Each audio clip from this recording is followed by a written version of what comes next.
अल अक्सा का रेल्म, जहां सारे नबी मौजूद थे।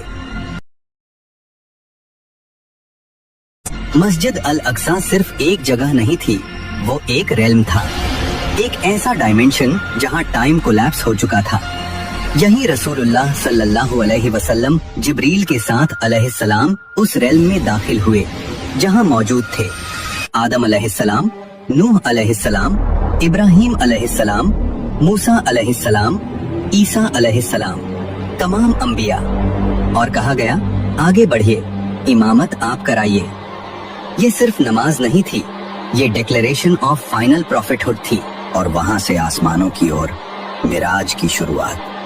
पहले आसमान पर आदम अलैहिस्सलाम, दूसरे पर ईसा अलैहिस्सलाम और याहिया अलैहिस्सलाम, तीसरे पर यूसुफ अलैहिस्सलाम, चौथे पर इदरीस अलैहिस्सलाम, पांचवें पर हारून अलैहिस्सलाम, छठे पर मूसा अलैहिस्सलाम और सातवें पर इब्राहीम अलैहिस्सलाम। और फिर वहां पहुंचे जहां न कोई नबी गया, न कोई फरिश्ता, जहां आसमान की सारी हदें खत्म हो जाती हैं, जहां से आगे किसी फरिश्ते का भी सफर मुमकिन नहीं।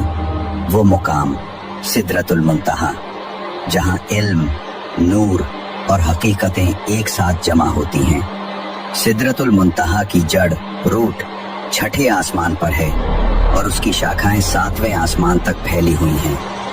यही वो जगह है जहां से नील और फुरात, दुनिया की दो सबसे मुबारक नदियां, अपनी हकीकत का सफर शुरू करती हैं। हदीस सहीह मुस्लिम में है कि रसूलुल्लाह सल्लल्लाहु अलैहि वसल्लम ने कहा, सिदरतुल मुंतहा से दो ज़ाहिरी नहरें निकलती हैं, नील और फुरात, और दो बातिनी नहरें जन्नत के अंदर बहती हैं।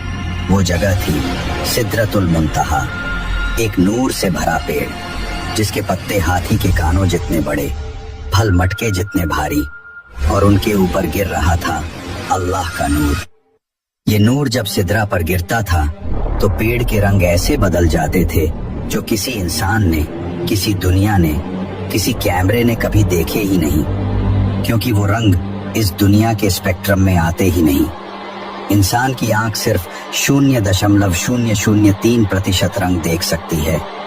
सिदरतुल मुंतहा के रंग उन डायमेंशंस के स्पेक्ट्रम से आते हैं जहां मैटर का कोई अस्तित्व नहीं, सिर्फ एनर्जी है।